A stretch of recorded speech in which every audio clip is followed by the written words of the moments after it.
पाई पाई को तरसता पाक खरीद रहा पनडुब्बियां। कर्ज में डूबा पाकिस्तान, हथियारों की भूख बढ़ा रहा है पाकिस्तान। कितना खरीद रहा है, कितना दे रहा है पैसे मेरे? पाकिस्तान ऑक्यूपाइड कश्मीर करते हैं। Do you think that will happen? हम लोग ले पाएंगे? Not by force. We'll take our country back by many years because wars are very costly.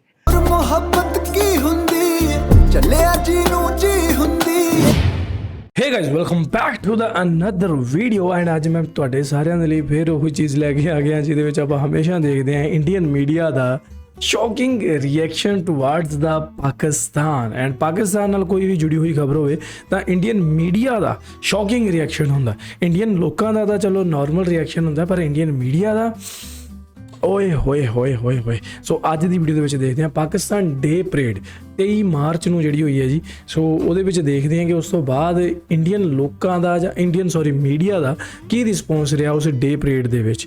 ਹੋ ਸਕਦਾ ਉਸ ਪਰੇਡ ਦੇ ਵਿੱਚ ਜਿਹੜੇ ਨਵੇਂ ਫਾਈਟਰ ਜੈਟਸ ਹੈ ਉਹਨਾਂ ਦੀ ਕੋਈ ਪਰਫੋਰਮੈਂਸ ਹੋਵੇ, ਠੀਕ ਹੈ, ਜਾਂ ਕੁਛ ਐਲਾਨ ਹੋ ਗਿਆ ਹੋਵੇ। ਮੈਨੂੰ ਇਹਦੇ ਬਾਰੇ ਕੋਈ ਖਬਰ ਨਹੀਂ ਹੈਗੀ। ਸੋ ਦੇਖਦੇ ਹਾਂ ਵਿਦਆਊਟ ਵੇਸਟਿੰਗ ਦਾ ਟਾਈਮ। ਪਰ ਤੁਹਾਨੂੰ ਸਾਰਿਆਂ ਨੂੰ ਇਹ ਗੁਜ਼ਾਰਿਸ਼ ਹੈ ਕਿ ਚੈਨਲ ਨੂੰ ਸਬਸਕ੍ਰਾਈਬ ਨਹੀਂ ਕਰ ਲਓ, ठीक है, तो वीडियो ਨੂੰ पूरा देखो बिल्कुल एंड तक। बाकी लव यू सो मच साਰਿਆਂ ਨੂੰ ट्रक भर के आओ देखिए। है वो ये कह रही है कि पाकिस्तान का हर कदम भारत के लिए चिंता का सबब है। ओके। और ये सब कुछ भारत पर गंभीर खतरे के रूप में देखा जा सकता है। अच्छा। शाहीन 3 की ही रेंज 2750 किलोमीटर है। भारत का कोई इलाका ऐसा नहीं है जो शाहीन 3 की जद में ना आता हो है। वो किसी भी क्षेत्र को नष्ट करने में सक्षम है। यानी 5वीं पीढ़ी का स्टेल्थ फाइटर जेट है लड़ाकू विमान। ये लड़ाकू विमान पाकिस्तान खरीदने जा रहा है। पाकिस्तान टर्की से कान जो उसने डेवलप किया है उसकी भी सौदेबाजी करने जा रहा है। उस पर सन्नाटा है, लेकिन पाकिस्तान टर्की से ड्रोन ले चुका है। पाकिस्तान टर्की से नेवी के लिए युद्धपोत ले चुका है। विमानों के साथ साथ टेक्नोलॉजी ट्रांसफर का भी प्रोसेस चल रहा है। भारत का एक प्रोजेक्ट है तेजस। अब तारीख पर तारीख जीव इंजन आया नहीं है जब ये वीडियो आप तक आ रहा है। कहा कि भाड़े के सैनिक तैयार कर रहे हैं आप। ਕਿਉਂਕਿ ਇੰਡੀਆ ਦਾ ਵੀ ਇਹੀ ਹੈਗਾ ਕਿ ਸਾਨੂੰ ਜਿਹੜਾ ਇਕੱਲਾ ਇੰਜਨ ਨਹੀਂ ਚਾਹੀਦਾ, ਸਾਨੂੰ ਟੈਕਨੋਲੋਜੀ ਚਾਹੀਦੀ ਹੈ, ਠੀਕ ਹੈ। ਤਾਂ ਹੀ ਜਿਹੜਾ ਤੇਜਸ ਵਾਲਾ ਕੰਮ ਨਾ ਸਲੋ ਪ੍ਰੋਸੈਸ ਵਿੱਚ ਪਿਆ ਹੋਇਆ, ਠੀਕ ਹੈ ਜੀ। ਸੋ ਆਪਾਂ ਪਹਿਲਾਂ ਵੀ ਵੀਡੀਓ ਦੇਖੀਆਂ ਇਹ ਵਾਲੀਆਂ, ਮੈਂ ਕ੍ਰਿਟੀਸਾਈਜ਼ ਕਰਦਾ ਰਿਹਾ ਮੈਂ ਵੀ, ਪਰ ਹੁਣ ਜਦੋਂ ਮੈਨੂੰ ਪਤਾ ਲੱਗਾ ਨਾ ਕਿ ਹਾਂ ਵੀ ਐਕਚੁਅਲ ਰੂਟ ਕਿਉਂ ਦੇਖੋ ਉਹਦੇ 'ਚ ਵੀ ਹੁਣ ਇੰਡੀਆ ਦੀ ਜਿਹੜੀ ਸੋਚ ਮੰਨਣੀ ਬਿਲਕੁਲ ਠੀਕ ਹੈ। ਕਿਉਂਕਿ ਦੇਖੋ ਪਾਕਿਸਤਾਨ ਦੇਸ਼ ਹੈ, ਉਹ ਵੀ ਟੈਕਨੋਲੋਜੀ ਰਹਿ ਰਿਹਾ। ਕਾਨ ਜੋ ਇਸਲਾਮਾਬਾਦ ਦੇ ਵਿੱਚ ਜਿਹੜੇ ਆ ਇਹ ਲੱਗ ਰਿਹਾ ਪਲਾਂਟ ਦੇ, ਉੱਥੇ ਫਿਰ ਸਾਰਾ ਸਿਸਟਮ ਅੱਗੇ ਚੱਲੂਗਾ। ਉਸੇ ਤਰ੍ਹਾਂ ਇੰਡੀਆ ਵੀ ਚਾਹੁੰਦਾ ਹੈ ਕਿ ਸਾਡੇ ਨਾਲ ਵੀ ਪਾर्टनरशिप ਹੋਵੇ, ਅਸੀਂ ਵੀ ਟੈਕਨੋਲੋਜੀ ਲਈਏ, ਕੱਲਾ ਇੰਜਨ खरीदिए ना। ये विषय बड़े चिंता का है। इस एनालिसिस आप कीजिए कि हम कहां खड़े हैं। पाकिस्तान के पास जो 5th जनरेशन के लड़ाकू विमानों का जखीरा पूरा वो बनाने की तैयारी में है, उसके जवाब में भारत का मुंहतोड़ जवाब है कि आंख आसमान की तरफ किए, टकटकी लगाए, जैसे भारत में 80-81 करोड़ लोग 5 किलो राशन का इंतजार करते हैं। भुखमरी की कगार पर पाकिस्तान है, लेकिन बावजूद इसके भुखमरी आए हाय हाय हाय, ये तो फेवरेट वर्ड है इंडियन मीडिया का। मिसाइल, टेक्नोलॉजी, ड्रोन सभी पाकिस्तान की ओर से खरीदे जा रहे हैं। खाने को नहीं खाना, पाकिस्तान को हेकड़ी दिखाना। कंगाल पाकिस्तान खरीद रहा है। कंगाल पाकिस्तान, अरे यार। लड़ाकू विमान, पाई पाई को तरसता पाक खरीद रहा पनडुब्बियां। कर्ज में डूबा पाकिस्तान, हथियारों की भूख बढ़ा रहा है पाकिस्तान। कितना खरीद रहा है, कितना दे रहा है पैसे मेरे? पाकिस्तान में है, लेकिन इसी कंगाली के बावजूद हथियार खरीदने में लगा हुआ है पाकिस्तान। भुखमरी के बावजूद लड़ाकू विमान, युद्धपोत, पनडुब्बियां सभी खरीदने की तैयारी पाकिस्तान की। पाकिस्तान में फटीले हाल है, लेकिन उसके बावजूद भी वो हथियार खरीद रहा है। पाकिस्तान ਇੰਡੀਆ ਦੇ ਕੋਲ ਬਜਟ ਬਹੁਤ ਵੱਡਾ, ਪਰ ਡਿਫੈਂਸ ਦੇ ਲਈ ਬਜਟ ਉਹ ਬਹੁਤ ਘੱਟ ਦਿੰਦੇ ਹੈ, ਠੀਕ ਹੈ। ਪਹਿਲਾਂ ਜਿੰਨਾ ਬਜਟ ਦਿੰਦੇ ਸੀ ਉਹਦੇ ਤੋਂ ਵੀ ਘਟਾਤਾ। ਸੋ ਬਜਟ ਜੇ ਵਧੂਗਾ ਤਾਂ ਹੀ ਤਾਂ ਜਿਹੜਾ ਇੰਡੀਅਨ ਡਿਫੈਂਸ ਹੈ ਜਿਹੜਾ ਸਟਰੋਂਗ ਹੋਊਗਾ। ਮਤਲਬ ਬਹੁਤ ਸਾਰੇ ਦੇਸ਼ ਹੈ 5th ਜਨਰੇਸ਼ਨ ਜਿਹੜਾ ਚੱਕੀ ਫਿਰਦੇ ਹੈ, ਠੀਕ ਹੈ, ਹਰ ਚੀਜ਼ ਵਿੱਚ, ਪਰ ਸਾਡੇ ਵਾਲੇ ਹਜੇ 4 ਜਾਂ 4.5 ਤੱਕ ਨਹੀਂ ਪਹੁੰਚੇ। सो है ये लूप होल है, मंदे बड़ा हथियार आज तक बना है। सबसे ज्यादा हथियारों की जो खरीद है पाकिस्तान की ओर से 2019 से 2023 के बीच में की गई है। वॉर टेक्नोलॉजी का, लड़ाकू विमानों का, वॉरशिप्स का, सबमरीन्स का, पैसे आ कहां से रहे हैं साहब? कुल मिलाकर जिस तरह से पाकिस्तान बदहाली में भी हथियार खरीद रहा है, उससे समझा जा सकता है कि ये भारत को तेवर दिखाने की कोशिश है। इसमें टेक्नोलॉजी की भी खरीद पाकिस्तान कर रहा है, ड्रोन्स की खरीद की जा रही है, पनडुब्बियों की खरीद की जा रही है, मिसाइल, टैंक। और ऐसे में पाकिस्तान जो हथियार खरीदने के लिए उतावला है, वो कौन कौन से हथियार हैं जो उसके जरिए खरीदे जा रहे हैं, आप जान लीजिए। पाकिस्तान एक बार उनके जुल्फिकार अली भुट्टो साहब उनके प्रधानमंत्री थे, उनके था एक बार कि हम पाकिस्तानी घास खा लेंगे लेकिन एटम बम हम जरूर बनाएंगे। कोई बेवकूफ है जो कहेगा कि सर लड़ाई करते हैं पीओ के लिए। कारगिल हमने अपने एरिया में लड़ा ना, अपनी जमीन वापस ली, हमें हमारी नजर हट गई थी, वो बैठे हुए थे हमारे एरिया में। अभी 25 साल हुए हैं, तो 2 महीने लड़ाई चली, 2-2.5 महीने, 529 soldiers killed, more than 1500 seriously injured, 3000 और इंजर्ड। अपना एरिया, वो भी जब imagine if you have to enter Pakistan and so what level of casualties are we looking at and what will happen to our GDP. मैंने Pakistan occupied Kashmir रहता है, do you think that will happen? हम लोग ले पाएंगे? Not by force, take our country back by many years because Wars are very costly. Fighting इतनी गुर्बत है ना राज, 80 ਸ਼ੁਕਰ ਹੈ ਕੋਈ ਬੰਦਾ ਸਿਆਣੀ ਗੱਲ ਕਰ ਰਿਹਾ ਹੈ। ਐਂਡ ਇਹ ਆਪਾਂ ਨੂੰ ਪੋਡਕਾਸਟ ਵਿੱਚ ਹੀ ਦੇਖਣ ਨੂੰ ਮਿਲਦੇ ਆ, ਮੀਡੀਆ 'ਚ ਨਹੀਂ। ਮੀਡੀਆ 'ਚ ਤਾਂ ਹਮ ਇਹ ਕਰ ਦੇंगे, हम ये ले लेंगे, हम वो ले लेंगे। यार कॉन्सिक्वेंसेस की गल नहीं कोई करता। को हम 5 किलो अनाज देते हैं, जॉब्स नहीं है हमारे पास। हमारे स्कूलों की कंडीशन जाके देखो, हमारे हॉस्पिटल्स की कंडीशन देखो, गांव की सड़कों की कंडीशन देखो, पानी की कंडीशन देखो। But as a professional soldier it is a no go by force. At politicians की बातें, as a professional soldier fight war is not easy, it बहुत डिफिकल्ट है बहुत at this point. सब होगा नहीं, you don't think? Why should we यार, what time क्या करो, क्या ले लोगे? समझ लो आपने कुछ 1000 स्क्वायर किलोमीटर के क्या मिल जाएगा आपको? कोई वहां सोने की खान है जिसको लेके हम रिच बन जाएंगे? तो these are all full stock. देश को तो जरूरत है, और यहाँ जिंगोइज्म में हम लग रहे नहीं जी, हम दीज टू थिंग दोस्ती कर रहे हैं, क्वाड वगैरह बना रहे हैं। अमेरिका कितने 1000 किलोमीटर है, और अमेरिका का इतिहास पता है, किसकी को कब सपोर्ट करेगा, कब हाथ खींच लेगा, you never know. Pakistan, China, Bangladesh, Nepal, पहले ये कहें हाँ सर आप लीडर हो, आप हमारे भले की सोचते हो। यहाँ तो हम इनको ऐसी भाषा का यूज करते हैं, दोस्ती वहां उसके साथ करना चाहते हैं। तो इसका मैं फैन हो गया, भले ही इनके पास खाने को अनाज नहीं, जेब में पैसे नहीं, लेकिन जब बात नेशनल सिक्योरिटी में आएगी तो ये बड़े से बड़ा हथियार लेने से नहीं पीछे हटते। बात करें हमारे भारत की तो कहने का कोई फायदा ही नहीं। हमारी सरकार आंखें बंद करके गहरी नींद सो रही है। अभी तक भारत पाकिस्तान की मिलिट्री को यह समझ रहा है कि वो अदना शहर वो हमारा कुछ नहीं कर सकता है। पाकिस्तान मिसाइल टेक्नोलॉजी में काफी आगे है इस टाइम, और न्यूक्लियर टेक्नोलॉजी में भी आगे है। तो पाकिस्तान को किसी भी देश को बकरी का बच्चा नहीं समझना चाहिए। अगर अमेरिका इस थ्रेट को महसूस कर रहा है तो मैं यकीन से कह सकता हूँ कि इंडिया भी तो उस थ्रेट को महसूस करेगा ना। ਰੋਕ ਲਾਉਂਦੇ ਸੀ ਨਾ, ਕਿਉਂਕਿ ਜਿਹੜੀ ਉਹਨਾਂ ਨੇ ਪਹਿਲਾਂ ਸਟਾਰਟਿੰਗ 'ਚ ਦੱਸਿਆ ਕਿ 2700 ਕਿਲੋਮੀਟਰ ਜਿਹੜੀ ਤੇਜ਼ ਜਾ ਸਕਦੀ ਹੈ। ਉਸ ਤੋਂ ਵੀ ਪਹਿਲਾਂ ਇੱਕ ਜਿਹੜੀ ਹੋਰ ਸੀ 2700 ਨਹੀਂ, ਇਸ ਤੋਂ ਜ਼ਿਆਦਾ ਵੀ ਇੱਕ ਪਾਕਿਸਤਾਨ ਦੇ ਵਿੱਚ ਕੋਈ ਮਿਜ਼ਾਈਲ ਲੈ ਰਹੇ ਸੀ ਉਹ, ਤੇ ਉਹਦੇ ਕਰਕੇ ਜਿਹੜਾ ਅਮਰੀਕਾ ਨੂੰ ਵੀ ਖਤਰਾ ਹੋ ਗਿਆ, ਤੇ ਉਹ ਵੀ ਕੀ ਕਹਿੰਦੇ ਪਟੀਸ਼ਨ ਕਿ ਪਤਾ ਨਹੀਂ ਕੀ ਕਰਨ ਲੱਗੇ ਕਿ ਹਾਂ ਵੀ ਇਹ ਜਿਹੜਾ ਤੁਸੀਂ ਇਹਦੀ ਜੋ ਪ੍ਰੋਡਕਸ਼ਨ ਆ ਤੁਸੀਂ ਨਾ ਕਰੋ, ਨਹੀਂ ਕਰ ਸਕਦੇ, ਠੀਕ ਹੈ, ਕਿਉਂਕਿ ਉਹਨਾਂ ਨੂੰ ਖਤਰਾ ਹੋ ਗਿਆ ਵੀ ਸਾਡੇ ਤੇ ਨਾ ਕਿਤੇ ਯੂਜ਼ ਕਰ ਲੈਣ। ਤੋ ਦੇਖੋ ਜੇਕਰ ਅਮਰੀਕਾ ਨੂੰ ਖਤਰਾ ਹੈ, ਅਮਰੀਕਾ ਇਹ ਚੀਜ਼ ਮੰਨਣ ਡਿਆ, ਤਾਂ ਪਤਾ ਨਹੀਂ ਇੰਡੀਆ ਵਾਲੇ ਕਦੋਂ ਜਾਗਣਗੇ, ਕਦੋਂ ਕਹਿਣਗੇ ਕਿ ਹਾਂ ਵੀ ਅਸੀਂ ਵੀ ਆਪਦਾ ਡਿਫੈਂਸ ਸਟਰੋਂਗ ਕਰ ਲਈਏ। ਸੋ ਪਾਕਿਸਤਾਨ ਦਾ ਜਿਹੜਾ ਕਦਮ ਹੈ ਬਹੁਤ ਹੀ ਖਤਰਨਾਕ ਸਾਬਤ ਹੋ ਸਕਦਾ ਕਈ ਦੇਸ਼ਾਂ ਦੇ ਲਈ, ਕਿ ਉਹ ਆਪਣਾ डिफेंस इस कदर मजबूत कर रहे हैं। की दूरी की मिसाइल इंडिया के पास भी नहीं है, मैं आपको बताऊं। 15,000 किलोमीटर की दूरी तक मार करने वाली मिसाइल इंडिया के पास नहीं है, पर पाकिस्तान के पास है। So we need to learn from our failures for the money. वायुसेना प्रमुख ने यह भी कहा कि हमारा पड़ोसी मुल्क एयरफोर्स में तेजी से निवेश कर रहा है, और कहीं ना कहीं अब इस बात का एहसास होना शुरू हो गया कि भले ही पाकिस्तान कंगाली की हालत में है, लेकिन उसका मिलिट्री का मॉडर्नाइजेशन प्रोग्राम इतनी तेज गति से बढ़ रहा है कि भारत तो फैसले नहीं कर पा रहा है, और वो फैसले पीछे होंगे। ये दूसरे एक्सपर्ट्स, मिलिट्री एक्सपर्ट्स कह रहे हैं, जो हमारे बदहाली के हालात हैं आर्म फोर्सेस के, चाहे वो नेवी। पाकिस्तान एक ऐसा मुल्क है जो अपनी रक्षा की तैयारी और हर तैयारी भारत के मद्देनजर ही करता है। पाकिस्तान ने अपने इतिहास में अभी तक जितनी भी जंग लड़ी है वो भारत के खिलाफ ही लड़ी है, और उसके हथियार भारत के हथियारों की टक्कर के लिहाज से ही तैयार किए जाते हैं।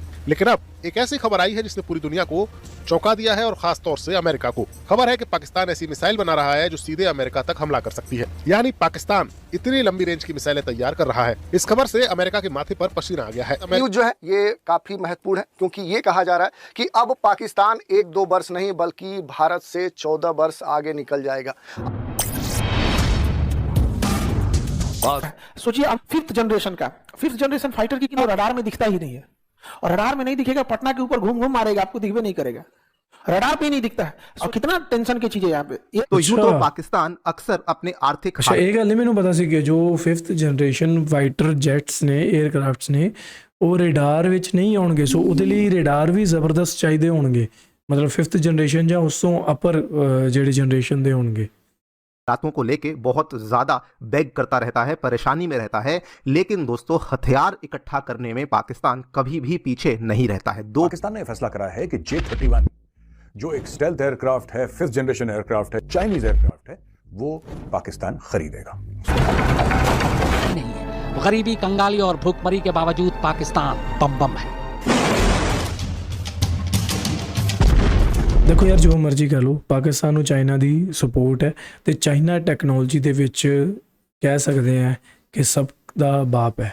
ਠੀਕ ਹੈ, ਤੁਸੀਂ ਇਹਨਾਂ ਦੀਆਂ ਗੱਡੀਆਂ ਦੇਖੋ, ਜੋ ਯੂਰਪ ਦੀਆਂ ਕਾਰਾਂ ਆ ਜਿਹੜੀਆਂ, ਜਿੰਨੀਆਂ ਵੀ ਜ਼ਬਰਦਸਤ ਵਾਲੀਆਂ, ਮਤਲਬ ਉਹਨਾਂ ਦਾ ਤੁਸੀਂ ਉਹਨਾਂ ਦੀ ਜੋ ਬਿਲਡ ਕੁਆਲਿਟੀ ਹੈ ਨਾ, ਜੋ ਉਹਨਾਂ ਦੀ ਟੈਕਨੋਲੋਜੀ ਹੈ, ਉਹ ਚਾਈਨਾ ਦੀਆਂ ਜਿਹੜੀਆਂ ਕਾਰਾਂ ਨਾ ਉਹਨਾਂ ਨੂੰ ਬੀਟ ਕਰ ਰਹੀਆਂ।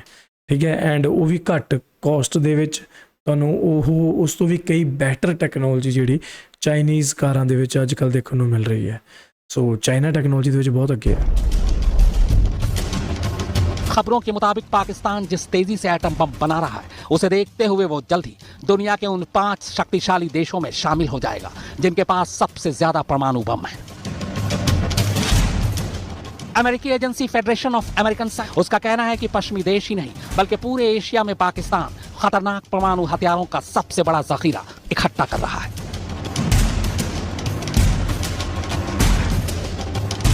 वो जिस तेजी से परमाणु हथियारों को बनाता जा रहा है, उससे 2025 तक परमाणु बमों की तादाद 250 तक पहुंच जाएगी। और इस तरह वो परमाणु बमों की गिनती के मामले में ब्रिटेन को भी पीछे छोड़ते हुए दुनिया का 5वां सबसे शक्तिशाली देश बन जाएगा।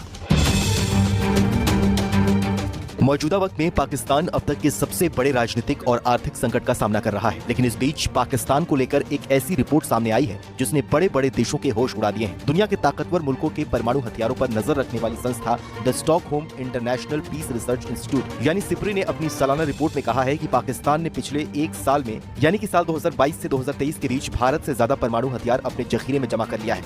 कहा जा सकता है कि पाकिस्तान अपनी आवाम को भूखा रखकर भी परमाणु हथियारों का जखीरा बढ़ा रहा है। परमाणु बमों के मामले में तब बस रूस, अमेरिका, फ्रांस और चीन पाकिस्तान से आगे होंगे। कि टेररिस्ट को जाके मारेंगे पाकिस्तानी फौज को कुछ नहीं, क्यों नहीं खाएंगे, क्यों नहीं खाएंगे? न्यूक्लियर पावर है पाकिस्तान के पास, न्यूक्लियर बॉम्ब्स हैं। प्रेजेंट सिचुएशन को देखते हुए थ्रेट मानते हैं आप पाकिस्तान को? क्योंकि इसको लेकर के कई बातें चल रही हैं कि पाकिस्तान तो अब स्ट्रेटेजिक थ्रेट है ही नहीं, ऐसा भी कहा जा रहा है। इस स्टेटमेंट देने से पहले मैं आपको एक चीज़ याद दिलाना चाहता हूँ कि पाकिस्तान एक न्यूक्लियर वेपन एबल्ड कंट्री है। सो स्ट्रेटेजिक थ्रेट की अगर मैं बात करूँ तो अगर पाकिस्तान ज़रूरत पड़े तो न्यूक्लियर एसेट्स का इस्तेमाल या तो वो अपनी ज़मीन पे अगर हम अंदर जाएं या वो हमारे ऊपर भी कर सकता है। जरा सोचिए, अगर 2 परमाणु बमों ने जापान का ये हाल किया तो 15,000 से ज्यादा परमाणु बम इस धरती का क्या हाल करेंगे। पाकिस्तान के परमाणु हथियारों को लेकर दुनिया इसलिए भी डरी हुई है क्योंकि यहाँ सरकार भी सरकार नहीं चलाती है, क्योंकि ये काम भी पाकिस्तानी सेना ने अपने हाथों में ले रखा है। इस बात का एहसास होता है कि पाकिस्तान ने वो मिसाइल तैयार कर ली है या बिल्कुल तैयार करने के करीब है जिसकी दूरी 15,000 किलोमीटर है, कि 15,000 किलोमीटर दूर जाके वो एटम बम को वहां पर गिरा सकती है। और अमेरिका को खतरा इसलिए लगा कि it can hit America. 15,000 kilometre Pakistan से हिट करेगा तो अमेरिका को हिट कर सकता है, लैटिन अमेरिका को हिट कर सकता है। व्हाइट हाउस के एक शीर्ष अधिकारी ने कहा है कि पाकिस्तान का जो बैलिस्टिक मिसाइल कार्यक्रम है वो अमेरिका के लिए भी उभरता हुआ खतरा है। अमेरिका इससे डर गया है और अमेरिका को डर इस बात का है कि पाकिस्तान की ओर से जो लंबी दूरी तक मार करने वाली मिसाइलें बनाई जा रही हैं वो दक्षिण एशिया तक सीमित नहीं है। दक्षिण एशिया से हजारों मील दूर अमेरिका तक वार करने की उनमें क्षमता हो सकती है। हैरानी की बात है कि पाकिस्तान के पैसे ऐसे तो है नहीं, वैसे ही कंगाल होकर घूम रहे हैं, लेकिन मिलिट्री जो सारी की सारी जो इक्विपमेंट्स हैं उसको खरीदने के लिए बहुत पैसे हैं उसके पास, लेकिन इस ढंग से पाकिस्तान इंडिया से कम आगे जाता हुआ नजर आ रहा है। और किसी प्रकार का अभी तक पाकिस्तान के ऊपर इंटरनेशनल प्रेशर नहीं है जैसा कि ईरान के ऊपर है या नॉर्थ कोरिया के ऊपर है। पाकिस्तान जो है इसमें वृद्धि करता रहेगा क्योंकि वो आने वाले समय में इस्लामिक वर्ल्ड में अपने आप को एक मुखिया के तौर पे पेश करना चाहता है। डेफिनेटली एक फटीचर मुल्क जो कि इकोनॉमिक कोलैप्स की कगार पे है, उसकी इकोनॉमिक तबाही होने की है, 2 रोज की रोटी नहीं खिला पा रहा अपने लोगों को, वो अब भारत को छेड़ना। ਓਕੇ ਜੀ, ਸੋ ਇਹ ਸੀ ਅੱਜ ਇੱਕ ਵੀਡੀਓ। ਐਂਡ ਜਿਵੇਂ ਕਿ ਆ ਜਿਹੜੇ ਐਂਡ ਦੇ ਜਿਹੜੇ ਸ਼ਖਸ ਸੀ ਇਹਨਾਂ ਦੀ ਆਪਾਂ ਅੱਗੇ ਵੀਡੀਓ ਦੇਖੀਆਂ, ਕਾਫੀ ਨਫ਼ਰਤ ਭਰੇ ਬਿਆਨ ਹੁੰਦੇ ਇਹਨਾਂ ਦੇ ਹਮੇਸ਼ਾ। ਤੇ ਮੈਂ ਹਮੇਸ਼ਾ ਕਹਿੰਦਾ ਹੁੰਦਾ ਕਿ ਆਪਾਂ ਕਿਸੇ ਨੂੰ ਇੱਦਾਂ ਕਲੇਮ ਕਰਨਾ, ਉਹ ਵੀ ਵਟਸਐਪ ਯੂਨੀਵਰਸਿਟੀ ਤੋਂ ਖਬਰਾਂ ਲੈ ਕੇ, ਜਾਂ ਜਿਹੜੀ ਉਹ ਸੋਸ਼ਲ ਮੀਡੀਆ ਜਿੱਥੇ ਸਿਰਫ ਵਿਊਜ਼ ਹੀ ਕਾਊਂਟ ਕਰਦੇ ਹੋਣ, ਉੱਥੇ ਇੱਕ ਅਸਲ ਖਬਰ ਕੀ ਆ ਉਹ ਮਾਇਨੇ ਨਾ ਰੱਖਦੀ ਹੋਵੇ, ਆਪਾਂ ਉੱਥੋਂ ਗਿਆਨ ਲੈ ਕੇ ਤੇ ਅੱਗੇ ਗਿਆਨ ਫਿਰ ਦਿੰਦੇ ਹਾਂ ਕਿ ਲਓ ਜੀ ਆਹ ਗੱਲ ਹੈ, ਤੇ ਉਹ ਗੱਲ ਅਸਲ 'ਚ ਹੁੰਦੀ ਨਹੀਂ ਗੀ। ਠੀਕ ਹੈ, ਸੋ ਦੇਖੋ ਇੱਦਾਂ ਦੀਆਂ ਗੱਲਾਂ ਕਰਨੀਆਂ ਆਪਾਂ ਨੂੰ ਵੀ ਸ਼ੋਭਾ ਨਹੀਂ ਦਿੰਦੀਆਂ, ਕਿਉਂਕਿ ਇਹ ਸਿਰਫ ਸਟੂਡੀਓ ਦੇ ਵਿੱਚ ਬੈਠ ਕੇ ਪੱਤਰਕਾਰਾਂ ਦਾ ਕੰਮ ਇਹੀ ਹੁੰਦਾ, ਜਾਂ ਜਿਹੜੇ ਵੀ ਜਿਨ੍ਹਾਂ ਨੂੰ ਡਿਬੇਟ ਵਿੱਚ ਉਹ ਰਿਟਾਇਰਡ ਕੋਈ ਆਰਮੀ ਆਫੀਸਰ ਹੁੰਦਾ, ਕੋਈ ਵੀ ਹੁੰਦਾ, ਤਾਂ ਉਹਨਾਂ ਨੂੰ ਬੁਲਾ ਕੇ ਤੇ ਜਿਹੜੀਆਂ ਇਹ ਗੱਲਾਂ ਕਰਦੇ ਨੇ ਸਿਰਫ ਹਵਾ 'ਚ ਤੀਰ ਛੱਡਣ ਵਾਲੀਆਂ ਹੁੰਦੀਆਂ, ਉਹ ਹੋਰ ਕੁਛ ਨਹੀਂ। ਠੀਕ ਹੈ, ਹਵਾ 'ਚ ਤੀਰ ਮਾਰ ਰਹੇ ਹੋ ਤੁਸੀਂ, ਉਹਦਾ ਕੋਈ ਪੱਕਾ ਸਬੂਤ ਨਹੀਂ ਹੁੰਦਾ, ਕੋਈ ਲੌਜਿਕ ਨਹੀਂ ਹੁੰਦਾ, ਕੋਈ ਫੈਕਟ ਨਹੀਂ ਹੁੰਦਾ। ਦੁਨੀਆ ਦੇ ਵਿੱਚ ਬਹੁਤ ਸਾਰੇ ਇੱਦਾਂ ਦੇ ਲੋਕ ਹੈ। ਇੰਡੀਅਨ ਜੋ ਪੋਪੂਲੇਸ਼ਨ ਹੈ ਉਹ ਦੁਨੀਆ ਦੇ ਵਿੱਚ ਸਭ ਤੋਂ ਜ਼ਿਆਦਾ ਪੋਪੂਲੇਸ਼ਨ ਹੈ। ਐਡੀ ਪੋਪੂਲੇਸ਼ਨ ਨੂੰ ਜੌਬਸ ਦੇਣੀਆਂ, ਬੇਰੁਜ਼ਗਾਰੀ ਦੂਰ ਕਰਨੀ ਬਹੁਤ ਔਖਾ ਕੰਮ ਹੈ। ਠੀਕ ਹੈ ਜੀ, ਸੋ ਇੱਥੇ ਸਾਡੀ ਕੰਟਰੀ ਦੇ ਵਿੱਚ ਵੀ ਬਹੁਤ ਸਾਰੇ ਇੱਦਾਂ ਦੇ ਲੋਕ ਹੈ ਜਿੱਥੇ ਅਸੀਂ ਦੇਖਦੇ ਹਾਂ ਕਿ ਜਿਨ੍ਹਾਂ ਨੂੰ 2 ਵਕਤ ਦੀ ਰੋਟੀ ਨਹੀਂ ਮਿਲਦੀ। ਪਰ ਜਦੋਂ ਇੱਦਾਂ ਦੀਆਂ ਗੱਲਾਂ ਹੁੰਦੀਆਂ ਨਾ, ਉਦੋਂ ਅਸੀਂ ਇਹ ਨਹੀਂ ਸੋਚਦੇ ਕਿ ਅਸੀਂ ਆਪਦੀ ਪੀੜ੍ਹੀ ਥੱਲੇ ਸੋਟਾ ਨਹੀਂ ਮਾਰਦੇ, ਤੇ ਅਸੀਂ ਸਿੱਧਾ ਜਿਹੜਾ ਪੁਆਇੰਟ ਟੂ ਪੁਆਇੰਟ ਜਿਹੜੀ ਗੱਲਬਾਤ ਉਹ ਸਿੱਧੀ ਕਰਦੇ ਹਾਂ। ਠੀਕ ਹੈ, ਤੇ ਬਾਕੀ ਜਿਹੜੀ ਅਗਲੀ ਗੱਲ ਰਹੀ ਪਾਕਿਸਤਾਨ ਦੀ, ਤਾਂ ਨੋ ਡਾਊਟ ਕਿ ਪਾਕਿਸਤਾਨ ਦੇ ਵਿੱਚ ਜੋ ਇਕਨੋਮੀ ਹੈ ਉਹ ਬਹੁਤ ਡਾਊਨ ਹੈ। ਜੋ ਉੱਥੋਂ ਦੀ ਪੋਲੀਟੀਕਲ ਸਿਚੁਏਸ਼ਨ ਹੈ ਉਹ ਵੀ ਡਰਾਵਾਡੋਲ ਸੀ, ਹੁਣ ਸਟੇਬਲ ਹੁੰਦੀ ਜਾ ਰਹੀ ਹੈ, ਅਤੇ ਉੱਥੋਂ ਦੀ GDP ਬਹੁਤ ਘੱਟ ਹੈ। ਠੀਕ ਹੈ ਜੀ, ਇਨਵੈਸਟਰਸ ਬਾਹਰੋਂ ਆ ਕੇ ਬਹੁਤ ਘੱਟ ਇਨਵੈਸਟ ਕਰ ਰਹੇ ਆ, ਬਹੁਤ ਘੱਟ ਕਰਦੇ ਆ। ਠੀਕ ਹੈ, ਉੱਥੋਂ ਦੀ ਮਹਿੰਗਾਈ ਬਹੁਤ ਹੈ, ਲੋਕਾਂ ਦੇ ਵਿੱਚ ਰੋਸ ਰਹਿੰਦਾ, ਨਾਰਾਜ਼ਗੀ ਰਹਿੰਦੀ ਹੈ ਸਰਕਾਰ ਪ੍ਰਤੀ। ਤਾਂ ਇਹ ਸਾਰੀਆਂ ਚੀਜ਼ਾਂ ਹੈਗੀਆਂ, ਨੋ ਡਾਊਟ ਆਪਾਂ ਮੰਨਦੇ ਹਾਂ। ਐਂਡ ਪਾਕਿਸਤਾਨੀ ਗੌਰਮੈਂਟ ਨੂੰ ਇਹ ਚੀਜ਼ ਪਤਾ ਹੈ, ਐਂਡ ਇਸੇ ਕਰਕੇ ਉਹ ਡਿਫੈਂਸ ਨੂੰ ਸਟਰੋਂਗ ਕਰ ਰਹੀ ਹੈ ਕਿ ਬਾਹਰੋਂ ਕੋਈ ਆ ਕੇ ਇਹਨਾਂ ਸਾਡੇ ਇਸ ਮਾੜੇ ਹਾਲਾਤਾਂ ਦਾ ਕੋਈ ਫਾਇਦਾ ਨਾ ਚੱਕ ਜੇ। ਤਾਈਓ ਉਹ ਹੋਰ ਕਰਜ਼ਾ ਲੈ ਕੇ ਜਿਹੜੇ ਨਵੇਂ ਜੋ ਡਿਫੈਂਸ ਨੂੰ ਮਤਲਬ ਜੋ ਹਥਿਆਰ ਹੈ ਉਹ ਐਡ ਔਨ ਕਰ ਰਹੇ ਹੈ, ਸਟਰੋਂਗ ਕਰ ਰਹੇ, ਤਾਂ ਜੋ ਕੋਈ ਵੀ ਬੰਦਾ ਆ ਕੇ ਜਿਹੜਾ ਬਾਹਰਲੀਆਂ ਜੋ ਉਹਨਾਂ ਨੂੰ, ਜਿਵੇਂ ਹੁਣ ਈਰਾਨ, ਨਾਰਥ ਕੋਰੀਆ ਕਹਿੰਦੇ ਨਾ ਪ੍ਰੈਸ਼ਰਾਈਜ਼ ਹੈ, ਇਹ ਇਹੋ ਜਿਹੀਆਂ ਕੰਟਰੀਆਂ ਜਿਹੜੀਆਂ ਜਿਨ੍ਹਾਂ 'ਤੇ ਇੰਟਰਨੈਸ਼ਨਲ ਪ੍ਰੈਸ਼ਰ ਹੈ।